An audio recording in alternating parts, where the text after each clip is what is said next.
what is a biblical fast? How do I do a biblical fast? How do I even begin a biblical fast? I'm Pastor Steve. Our church is La Viña de Gracia in La Caleta, Colombia, just outside the capital city of Bogota.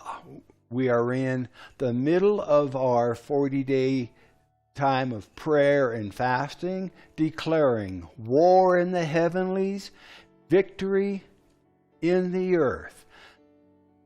Thank you for following with us. And this is what I want to talk to you. What is a biblical fast? How do I do a biblical fast? Where do I even begin? Always lots of questions. So I want to share with everyone some practical tips and comments on fasting, and in particular, some things that I do personally.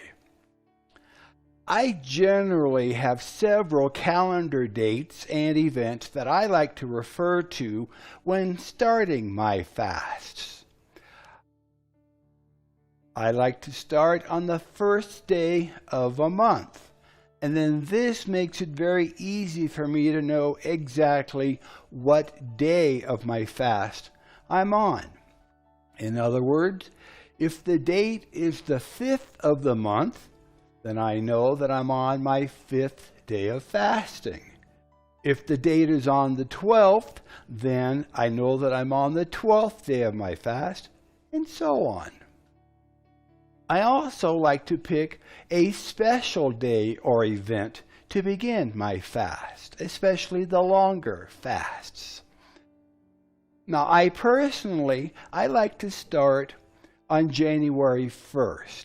Because it's the beginning of a new year, and fasting is a great way to kick off and set the tone spiritually for the incoming year.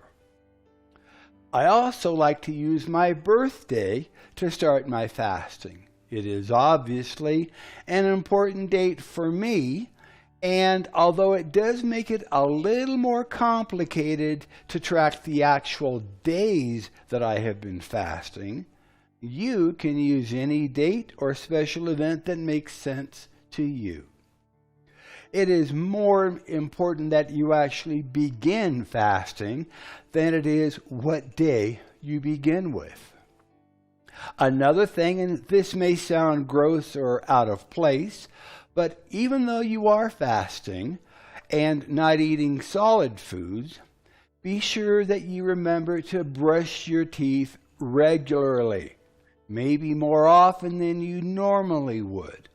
Those around you will appreciate your spiritual effort all the more. So there are two types of fasts commonly practiced by Christians today: a partial fast and a complete fast. Now, a partial fast is described in the book of Daniel. For 3 weeks, Daniel, who was a prophet during the time when Israel lived in exile, he abstained only from delicacies like meat and wine. You can read this in Daniel chapter 10, verse 3. A complete fast means drinking only liquids or sometimes juice when fasting for an extended period. Juice fasts will provide you with more energy than water-only fasts and still lead you into the humbling experience of denying your desire for solid, chewable food. If you are new to fasting, start slowly. Progressive steps helps your body become accustomed to the drop in food intake. You can start by fasting 1 meal a day, 1 day a week, or 1 week a month. As fasting becomes a part of your spiritual lifestyle, you will be able to increase the number of times and the length of your fasts. Fasting is a marathon. It is not a sprint.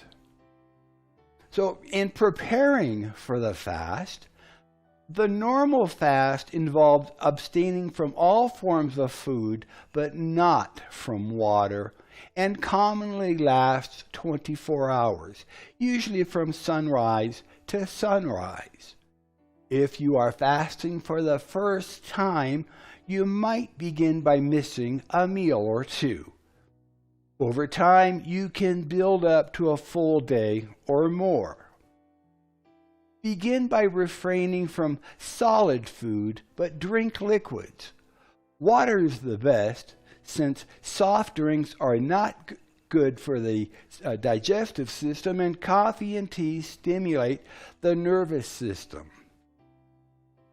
Before beginning a fast, it is best to eat lightly and cut back on caffeinated drinks. During the first few days of a multi-day fast, it is common to experience headaches as the body withdraws from caffeine. Now, in my experience of both short and long fasts, the first couple of days are generally the hardest because of habit eating. After the third day, I have found that fasting is fairly easy to continue. Now, although I will declare a specific time of fasting, if I find myself feeling very hungry, I will pray and ask the Lord if this should be the stopping point in the fast or if I should continue. Generally, for the more experienced fasters, once hunger returns, it is time to end the fast. One example of this is found in Matthew chapter 4, verse 2. Matthew 4, verse 2. And when he, Jesus, had fasted 40 days and 40 nights, he was afterwards hungry. So if you are planning for an extended fast, say more than 14 days, you should prepare mentally and physically by cutting down on food intake 1 week before the actual fast, taking on a vegetarian type diet to control cravings for food. Reduce your intake of beverages like coffee, tea, and soft drinks as well. Drink plenty of water. And this is always a good idea whether you're fasting or not. And stop watching television. You will soon discover how much advertising goes on about food. In the morning, you're going to see advertising for lunch. At lunchtime, you're going to see advertising for dinner. Around dinner time, late into the evening, you're going to see advertising for snacks, after school, in between meals and treats. So stop watching television. You will discover that it is so much easier when you're not being inundated with advertising promoting what you deserve to eat at lunchtime. So it's your choice, but I found it easier to eliminate or reduce watching the TV. Now, during the fast, set aside specific and significant time to worship and seek God in prayer. Plan ahead so that your time can be unhurried and conducive to enjoy the Lord. Many people begin this time by repenting of any sins the Lord brings to mind and asking for God's forgiveness. This is essential to ensure that sin is not hindering your communications with the Lord. Then plan time to make your requests known to God and to seek His will. Take breaks to study scripture passages that you have chosen. And do not rush your time with God. Take time to listen. Ask, then listen. Keep a notebook and pen nearby to record the ideas, the insights, the directions, and instructions that He impresses upon your mind. When you turn down the noise of Western civilization by fasting, you can more easily hear the voice of our God. Continue to drink plenty of water. Apple or watermelon juice is a great morale booster. And sleep early. The first days of the fast are usually the most challenging. Persevere through this period. Press in and move on. Consult your doctor if you are unsure of any headaches or bodily reactions. When it comes time to breaking the fast, to ending it, breaking the fast may require as much discipline as beginning it. During the fast, your stomach contracts and your body's digestive and elimination systems are at rest. The longer you fast, the more the digestive organs need to reactivate before functioning at full speed. If you plan to fast only 1 or 2 days at a time, it is best to end the fast with a small glass of fruit juice as your first meal. Gradually introduce small amounts of easily digestible foods such as yogurt, soup, fresh fruit, and cooked vegetables.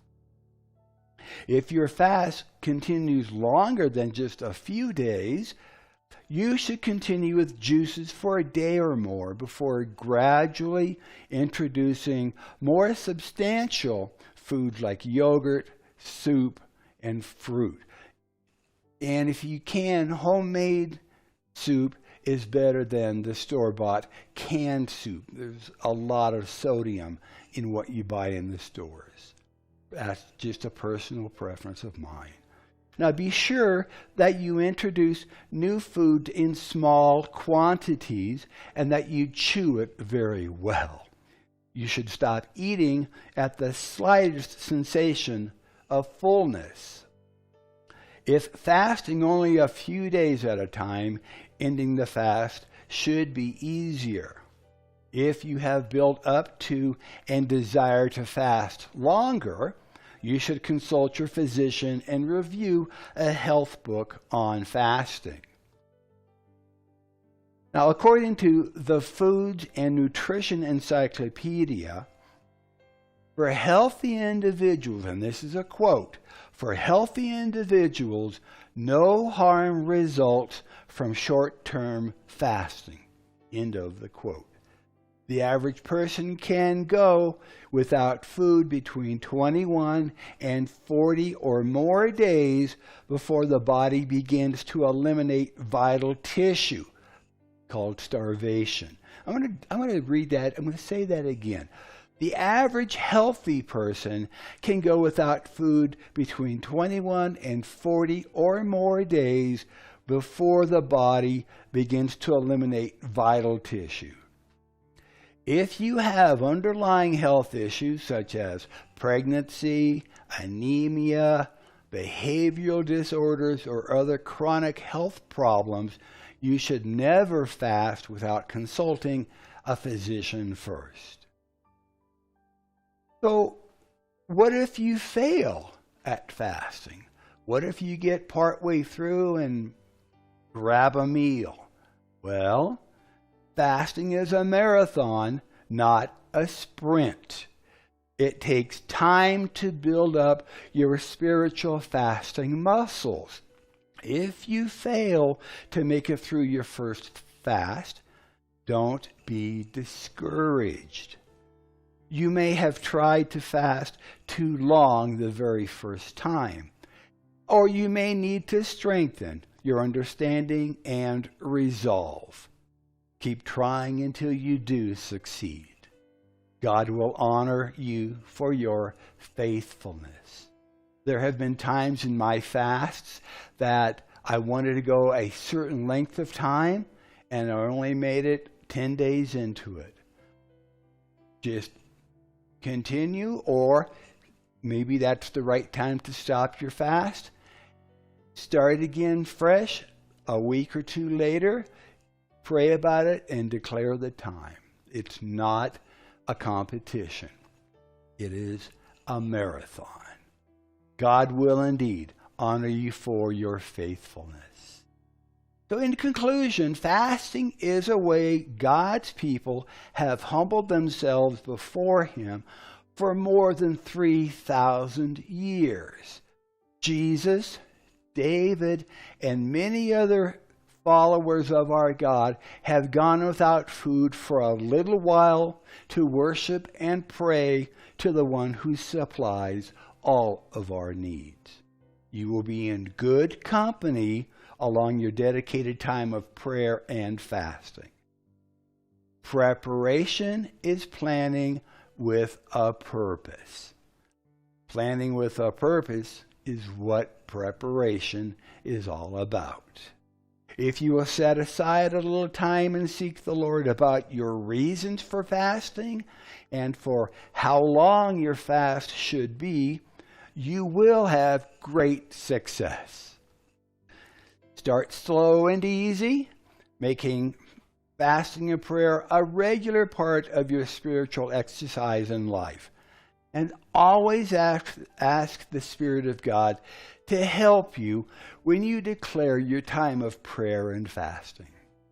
So I'm Pastor Steve, and may the Lord richly bless you, prosper you, and keep you safe as you follow hard after Him. Until next time, we'll see you then. God bless.